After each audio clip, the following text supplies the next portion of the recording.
둔산동 동아쌤입니다. 이제 온라인 계약을 하는데 수업하는 방법이 쌍방향 수업은 힘들 거예요. 그러면 기기가 35명이 접속해갖고 하면 그 다음에 과제 제시용으로 선생님이 이렇게 어느 정도 수업을 하고 과제를 제시해주고 내면 그러면 수업을 컴퓨터를 켜놓은 상태에서 아이들이 공부를 합니다. 자기가 읽고 쓰고 한 다음에 그걸 다 끝나면 수업 끝나면 사진 찍어서 인증샷 올리고 그런 수업이 하나 있고, 또 하나는 선생님이 이제 이 동영상을 어떤 식으로 보고 이 동영상의 의미가 뭐고 하는 인트로를 한 다음에 동영상을 링크를 걸어두면 그걸 보는 수업을 합니다.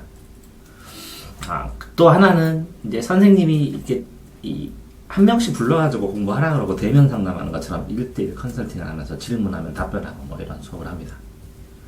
그러니까 실제적으로 이제 온라인이란 도구를 멀리 떨어져서 수업을 하는 건데 그 기본 원칙을 설명하는 거예요.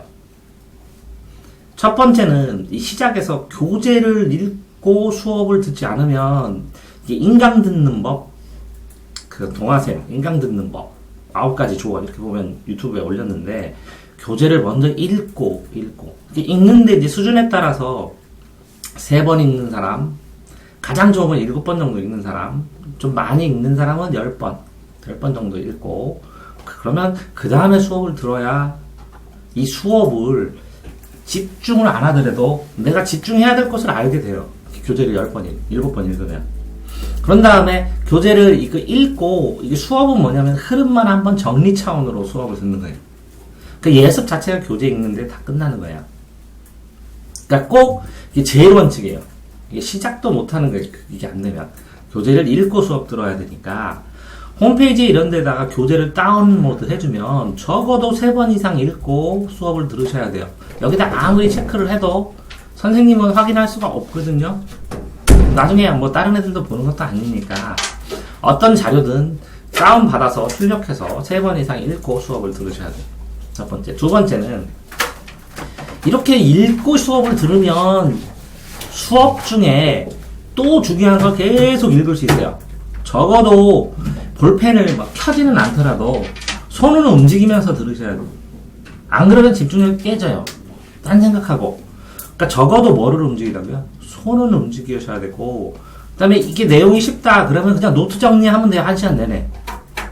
선생님 수업까지 포함해서 노트 정리하시면 돼요.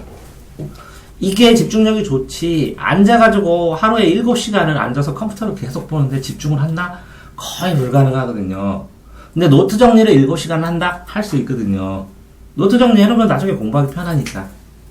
손이라도 움직이고 꼭 쓰면서 하셔야 돼요.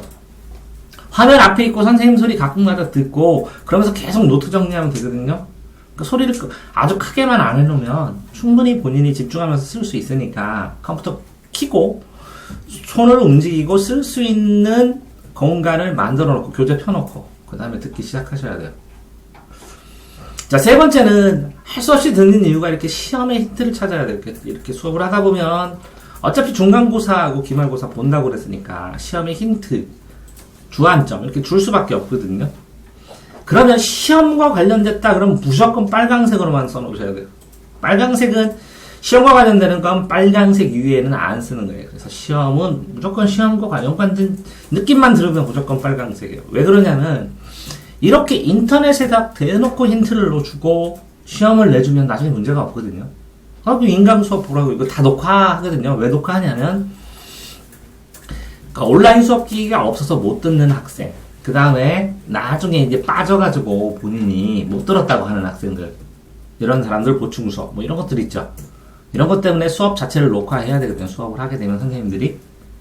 그래서 이 인강으로 내가 충분히 인터넷으로 그 공지를 했기 때문에 이거 시험 문제 낸다 이렇게 될 수 있으니까 하셔야 됩니다. 자, 그 다음에 먼저 이렇게 수업이 끝나면 먼저 과제부터 하세요. 빠른 속도로. 왜 그러냐면 이 과제가 안 되면 중간에 공부를 못해요. 자, 수업 끝났어요. 여기까지. 과제를 못했어요. 그럼 붕 떠있다가 과제하느라고 하루 다 가요. 그러면 아무것도 공부를 못하니까 수업 후 최우선적으로는 과제한다 라는 생각을 하셔야 돼요. 과제, 숙제. 다음에 이 과제를 세부특기사항, 고등학생은 세부특기사항, 교과서 세부특기사항과 연결돼서 추가 정리해서 메일로 보내면 생활기록부에 실을 때 되게 유리하거든요. 왜 그러냐면 또 평소에 선생님한테 궁금한 거 메일로 써서 보내기도 하고, 아니면 평소에 선생님한테 이 교과 내용 중에 모르는 걸 메일로 써서, 그러니까 선생님하고 소통할 수 있는 최고의 기회예요. 왜 그러냐면 선생님들이 수업을 딱 끝나고 나면 애들을 대면 접촉을 못하기 때문에 메일이 오면 굉장히 성실하게 답변을 해줄 가능성이 커요. 지금 상황에서.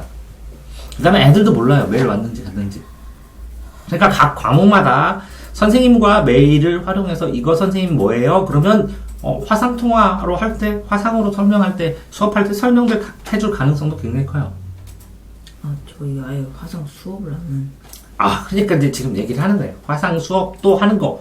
그러면 지금 계약을 해서, 자, 온라인 계약을 해서 이 교육방송만 보라고 한 게 초등학교 1학년, 2학년은 교육방송만 봐라. 그 다음에 꾸러미 줄 테니까 해라 하고 나머지는 화상 수업의 종류 중에서 이렇게 인강 보는 게 있는데, 인강 보는 거를 시킬 수도 있어요. 시킬 수도 있는데, 계약하고 나서 저희는 선생님들이 하루에 하나씩 강의를 올려주시나봐요. 그래서 그거를 한 번씩 들으면 출석 체크가 된다고, 그래서 그렇게만 하라는. 그러니까 강의를 선생님들이 올려놓고 그거를 인강처럼 들으라는 거잖아요. 그러니까 그거를 하면 이거를 댓글 말고 이걸 보고 메일로 보내주시면 된다고. 그걸 보고. 실시간으로만 하지 않은 것 뿐이에요. 그 다음에 속도를 최우선적으로 한 다음에 그 다음에 해야 될 거는 어쨌든 교재도 여러 번 읽었고, 보세요. 왜 읽으라고 그러냐면 이게 공부예요. 교재를 7번 읽어. 수업 들으면서 노트 정리도 했어. 그럼 시험 힌트도 찾아놨어. 그러면 그걸 확인하면서 문제를 풀어야 돼. 문제를 풀고 점수해. 근데 이 문제 푸는 거를 아이들이 보통은 공부를 다 한 다음에 문제 풀잖아요. 근데 인강까지 들으면서 그렇게 하면 굉장히 지루해요. 차라리 시험 본 후에 그 틀린 걸 찾아서 이 노트 정리에다 추가로 정리해요. 그 다음에 이 실전 테스트는 한 일주에 한 번 정도 자기가 주 1회 몰아서, 범위를 좀 몰아서. 왜 그러냐면 단원별로 꼬박꼬박 나오진 않거든요. 그러니까 주 1회 정도 몰아서 실전 테스트 하면 돼요. 자, 결국은 이 선생님 수업이나 아니면 자기가 산 자습서나 이런 교재들을, 근데 이제 보면 굉장히 많은 시간을 보거든요. 컴퓨터를 7시간을 영상을 보게 되면 이거를 이 교재 읽기 시간, 읽어서 여러 번 읽어갖고 중요한 걸 압축해서 동그라미를 쳐놓고 수업 들을 때 요 논란이 되거나 시험 볼 때 논란이 될 만한 것, 이런 거를 체크를 해놓은 다음에 수업을 들어야, 이 8번이 교재 읽기가 돼야 정상적인 인강을 따라가는데, 듣고 무슨 소리야 이런 느낌이 안 들어요. 그 다음에 자, 생각을 해보세요. 하루 종일 수업 들어요. 그럼 수업 끝나고는 한 30분이든 몇 분이든 산책 안 하시면 우울증처럼 느낌 오고 막 그래요. 하루 종일 집에 있으면. 그 다음에 쉬는 시간에 계속 7시간 앉아있으면 이 허리 뒤틀리고 근육 뒤틀리고 굉장히 피로도 빨리고 그러거든요. 그러니까 쉬는 시간에 컴 하지 말고 5분 정도 일어나서는 앉았다 일어났다 아마 거실로 왔다 갔다 해서 운동하셔야 되고, 스트레칭 꼭 하셔야 돼요. 그러니까 산책과 줄넘기는 꼭 하시는 게 좋아요. 수업 끝나고. 안 그러면 굉장히 생각보다 힘듭니다. 이게 7시간 인강 듣는 게 거의 불가능하거든요. 자, 나머지 시간표 있죠. 나머지 시간표들.